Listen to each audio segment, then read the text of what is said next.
வெள்ளிக்கிழமை ஜும்மாக்கு தொழுவைக்கு டைம் ஆயிடுச்சு. நீ ஜும்மா தொழுவை முடிச்சுட்டு புதுசாக ஓப்பன் ஆயிருக்க ஒரு ரெஸ்டாரண்ட்டில் போய்ட்டு இன்றைக்கி சென்னை ஸ்டைலில் மட்டன் பிரியாணி சாப்பிட போகிறோம். ஃபஸ்ட்டு ஜும்மா தொழுவை முடிச்சுப்போம் வாங்க. நல்லபடியாக தொழுவை முடிந்து விட்டது. இப்போ நேராக பிரியாணி சாப்பிட போக வேண்டியதான். வெயில் ஒரு அடிக்கு ரீல் பார்த்துக்கிட்டே வெயிலில் நடந்து போகிறதே சனி தோகம் தான் இருக்குது. ஸோ இன்றைக்கி நம்ம பிரியாணி சாப்பிட இந்த மூன் லைட்டுக்கு தான் வந்திருக்குறோம். உள்ளே போயிடுவோம், வெயில் அடிக்கும். அதான் கூலிங்காக தண்ணி குடிப்போம். போயிட்டு பாய் நல்ல மட்டன் பிரியாணி எடுத்துவாங்க. ஓகே இந்தாங்க உங்களுக்கு வெல்கம் ட்ரிங்க்.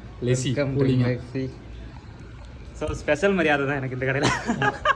பாய் சூடாக மட்டன் பிரியாணி கொண்டு வந்துட்டாரு. நிறைய இருக்கே ப்ரோ உங்களுக்காக ஸ்பெஷல் எல்லாமே. ஸோ பிரியாணி பார்க்குறதுக்கே செம்மையாக இருக்குது. இப்படி தட்டிட வேண்டியதான், வேறு வழி இல்லை. ஸோ மட்டன் பீஸ் நல்லா இதாக இருக்குது. மட்டன் ட்ரை பண்ணுவோம். பிஸ்மில்லா.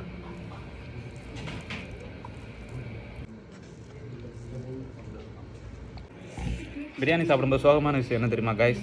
இந்த இது வாய்க்குள்ளே போயிடுச்சு. கொஞ்ச நேரம் டேஸ்ட்டு தெரியலாம் போயிடுச்சு. அதுக்கு என்ன பண்ணோம்னா லைட்டாக எனக்கு பிடிச்ச சம்பளா அப்படி குடிச்சுக்கிட்டேன். நல்லா இருக்குது. ஒரு நிமிஷம் வாங்க. நாலு பின்ன அந்த ஏலக்காய் இல்லாமல் பிரியாணி பண்ணலாமா? நான் பண்ணிடுவோம். டிஸ்டர்பன்ஸாக இருக்குது. ஃபஸ்ட் ரவுண்டு முடிஞ்சது. செகண்ட் ரவுண்ட்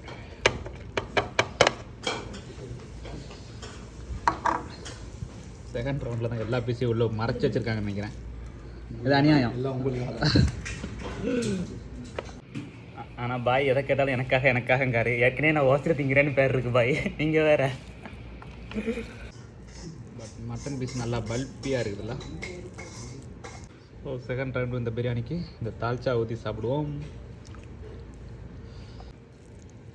ஊற்றிட்டு இப்படி கொலன்னு குழச்சி இதை அப்படியே எடுத்து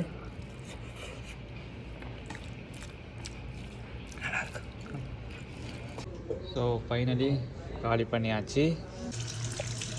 ஸோ ஃபைனலாக இந்த கேசரி சாப்பிட்டோம்னா பிரியாணி சாப்பிட்டது ஃபுல்ஃபில் ஆயிரும். ஸோ பாயோட பாசத்துக்கு அளவே இல்லை. கடைசியாக ஒரு சோடாவை குடிங்க சரிக்கும் டாப்பில். பாய் அடுத்து ஒட்டக பிரியாணி போட்டுருவோம். யாசர் நீங்களும் சேர்ந்து ஒன்றா சேர்ந்து சாப்பிட்ருங்க. பே பண்ணதை காட்டணும் பாய், இல்லைன்னா ஒத்துக்க மாட்டாங்க. ஓசியில் திங்க நினைப்பானுவோ. அதெல்லாம் இல்லை ப்ரோ, நீங்கள் எப்போவும் பே பண்ணிட்டு கரெக்டாக சாப்பிட்டு போகிறீங்க. ஸோ சூடாக 22 ரியாலுக்கு ஒரு ஃபுல் மட்டன் பிரியாணி சாப்பிட்டாச்சு. இப்போ போய் தூக்கத்தை போட்டால் தான் இன்றைக்கி வெள்ளிக்கிழமை ஃபுல்ஃபில் ஆகும். இந்த கடை எங்கே இருக்குது அப்படின்னு பார்த்தீங்கன்னா சவுதி அரேபியா தமாம் அல்ராபிங்கிற ஏரியாவில் பத்ர் ஹாஸ்பிட்டலுக்கு பின் சைடு இருக்குது. முடிஞ்சால் ட்ரை பண்ணி பாருங்கள். டாட்டா.